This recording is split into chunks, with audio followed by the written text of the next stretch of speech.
terima kasih. Seperti yang tadi saya sampaikan, luar biasa ketika kita melihat potensi pertumbuhan ekonomi ke depan yang semakin nyata. Saya tahu pemerintah ingin mendorong pertumbuhan ekonomi di kisaran 5 bahkan bisa sampai 8.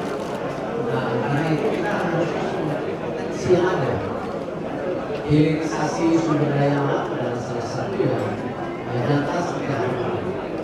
Lalu di sisi lainnya bagaimana juga industri pangan terus menjadi sebuah prioritas karena hubungannya dengan swasembada untuk mandiri kita karena untuk peningkatan sanjungan.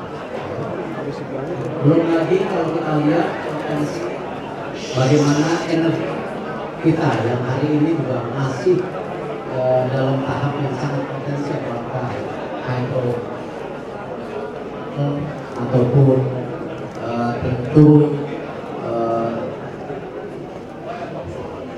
potensi energi lainnya. Digital ekonomi ini juga sesuatu yang sangat potensi. Kita lihat lagi bagaimana mengenai pariwisata.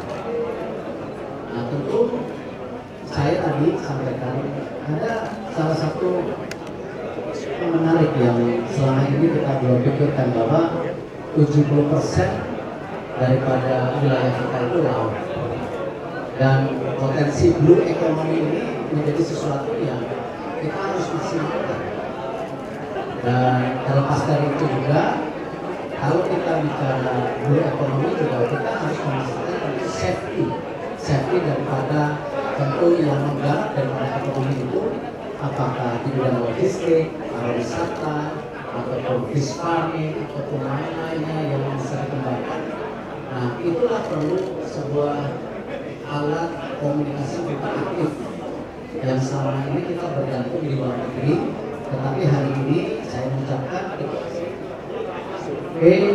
dan juga Telkomsel bisa berkolaborasi sehingga bisa melihat opportunity ini sebagai sebuah pertumbuhan hal yang baru secara ekonominya, tetapi tentu faktor selamatannya menjadi tidak kalah penting. Dan saya senang ini sebuah inovasi yang luar biasa.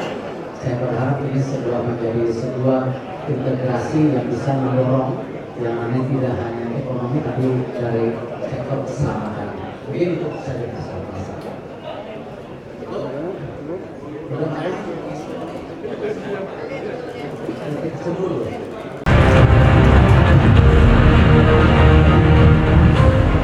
tamunya sebenarnya udah gelisah, udah bosen dengerin omongan, tujuannya udah sebelah kiri, sudah mau terusin. Terima kasih Pak Ses hadir.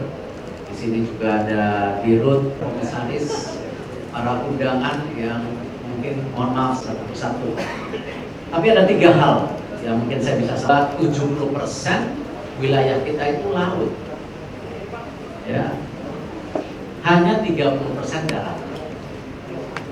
Dan tentu kalau kita lihat potensi daripada blue economy, kadang-kadang kita bicara hijau. Sebenarnya blue economy kita ini mestinya jauh lebih besar lagi daripada green economy kita, ya maksudnya yang ada di daratan. Tetapi selama ini ya lagu nenek moyangku angkatan laut pun ya kadang-kadang udah ada hafal. Coba siapa yang hafal? Ya, blue economy ini salah satu yang memang potensi yang memang 10 tahun ke depan perlu dipikirkan. Karena di dalam blue economy itu kita tahu ada logistik, ya. Lalu juga kita bicara bagaimana transformasi pangan yang berdasarkan daripada kelautan. Ya, kita masih terjebak bagaimana nelayan kita dorong ke laut. Ya, tapi padahal kalau kita lihat teknologi fish farming, ya di mana-mana ini sudah menjadi fenomena yang luar biasa. Kita masih bicara benur kita, ya lobster dan lain-lain. Australia sudah bicara ya farming lobster, ya, dan banyak negara juga sekarang sudah bicara tuna farming dan lain-lain. Dan akhirnya kita tertinggal lagi. Karena kita tadi merasa berpuas diri, laut kita bagus, ya, seakan-akan alam ini selalu pro dengan kita, dan alam menghasilkan kekayaan yang luar biasa tanpa kita memikirkan tadi kesinambungan masa depan daripada ya kesejahteraan daripada tentu masyarakat kita, tetapi lingkungan yang tidak dijaga yang kita merusak sendiri. Belum lagi kita bicara tourism, ya, maksimal daripada tourism daripada terus dan lain-lain ini juga belum maksimal. Nah, hal ini saya sangat apresiasi ketika ini mungkin dari private sector hadir, dari BUMN hadir, mulai memikirkan dulu ekonomi kita. Itu satu. Ya, tolong Pak Sesmen, saya rasa perlu mulai dibedah dulu ekonomi kita.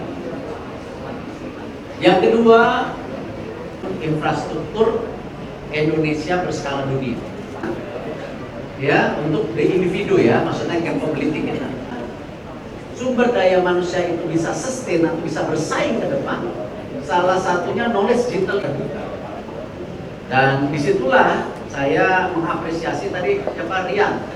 Kembali ke depan.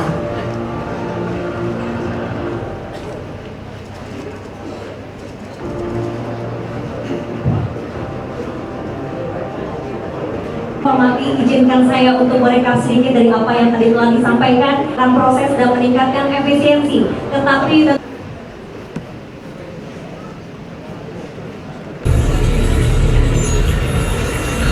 For you, sir, always. What can I do for you, sir? Let's start the project. Okay, sir. Please enter the passcode.